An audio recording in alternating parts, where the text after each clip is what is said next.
So Tomas, tell us about your piece. The piece, it's called La Marque Songs. It's part of a trilogy that I wrote based on this 1940s Argentine melodrama called Cita en la Frontera, the star of which is Libertad Lamarque, who is like a huge star of the 40s of the Spanish-speaking world, so to speak. She eventually moved to Mexico and from there became like a really huge star. And it's for soprano and guitar, flute, viola, and percussion. The piece it's an expansion of a previous piece, a duo I wrote for soprano and guitar that you, Jesse, have recorded. Um, so it's an expansion on that, not only in the instrumental forces, but also it's longer now and it has more sections, let's say. That's the bare bones. But the piece is it's very nostalgic. I mean, for me, the reason I was drawn to this movie is because my grandmother was an extra in the movie. She's there somewhere. I can't really see her face because it's the 40s movie and it's very blurred. So Yeah. in that sense, it's a very Proustian piece in that there's like this sense of nostalgia Hmm. for my basically my childhood also. And Libertad Lamarque sings in the movie, and when she sings in a style that both my grandmothers used to imitate when they were singing. So there's a very, Yeah. powerful moment there. Yeah. For me, the minute I saw the movie, it was like, whoa, kind of like, Yeah. nostalgia overload.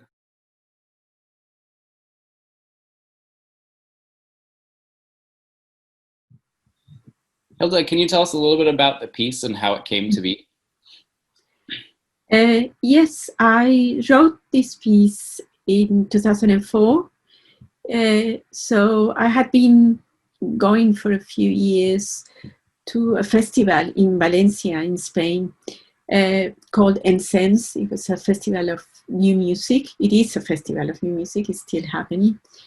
And it was my first collaboration, my first commission to write something for the ensemble, the Spanish ensemble group Instrumental de Valencia, which was conducted or is conducted still by Joan Cerveró.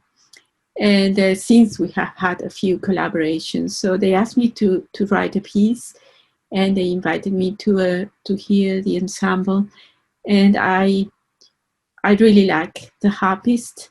Luisa Dominguez was a harpist in those days. I am not sure if she still works with them. So I chose to write a piece. Joan asked me if I could write perhaps a concerto for one of the members of the ensemble, so I chose the harpist.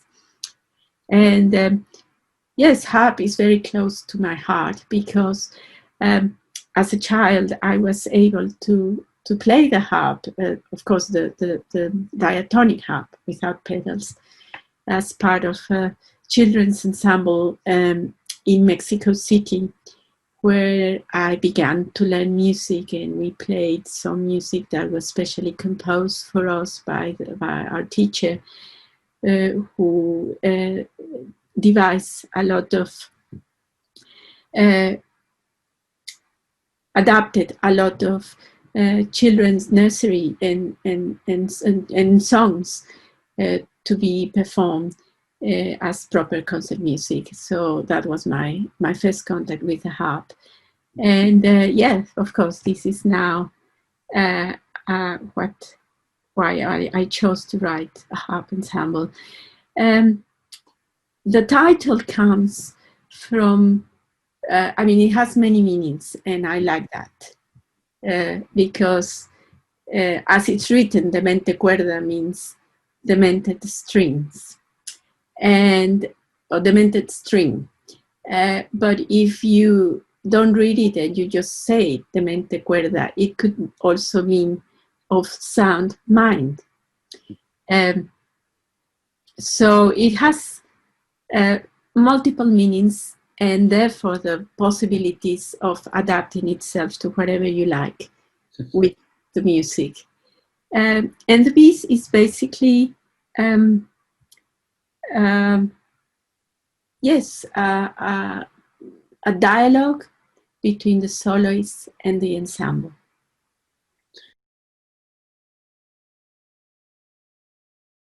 Tinta Roja, Tinta Negra. Just tell us about the work if you don't mind. Yes, of course. So that's a piece that I wrote originally for Quince vocal ensemble. It's a piece that is very personal. Like there's a lot of symbolisms and things that I work with that are kind of like, I mean, in a way, to put it in a way, it's they're like for me. Like I wanted to work with many ideas and feelings that I was having at that time that had a lot to do with my family on the one hand, and on the other hand with many aspects of collective memory that were kind of like awakened by my reading of the Huehuetlatóli. So the Huehuetlatóli are these it's kind of like pieces of wisdom from the Mexicas, or the Aztecs, as most people know them, that were recorded, they were written down in Nahuatl, in Spanish, by the Spanish priests, like right after the conquest of the great Tenochtitlan, or Mexico City right now. And it's kind of like the remnants of the wisdom of that culture. And the moment I felt this thing while reading the Huehuetlatóli, I was like, okay, I need to work with what I'm feeling and thinking through a piece of music, you know, and in a way that I know that I will not be able to project everything that I'm thinking and feeling, all these like sets of collective memory, kind of like maybe not clashing, but like inhabiting the same space. But it was kind of like a work in that sense for me to explore that on my own. Tell me a little bit about how the work came into being. How did it start? Where did you come up with the ideas?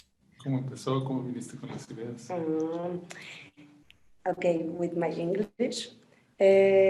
Just with a poem, I have a friend, two friends, Guadalupe Galvan and Brian Allen, and they give me 2 poems.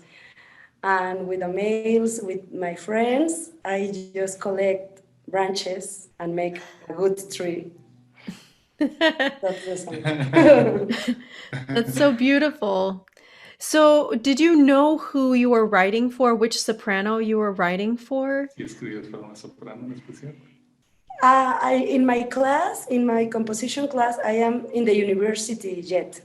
So we have one of our partners, una compañera, ¿sí? She's a soprano, one of the students. And we are bother her, molestándola. That's why it's like playing for kids, no? Because she's in the class and I say, what's the highest note you can sing? I'm gonna write, and in pianissimo. That's why it's a little crazy, because it was a game in the classroom. That's why.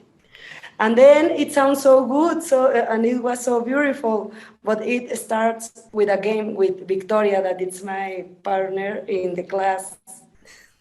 That's why it's crazy, the part of the soprano. It really is. I mean, but also very beautiful. And I think any soprano would want to sing this, even with the high note.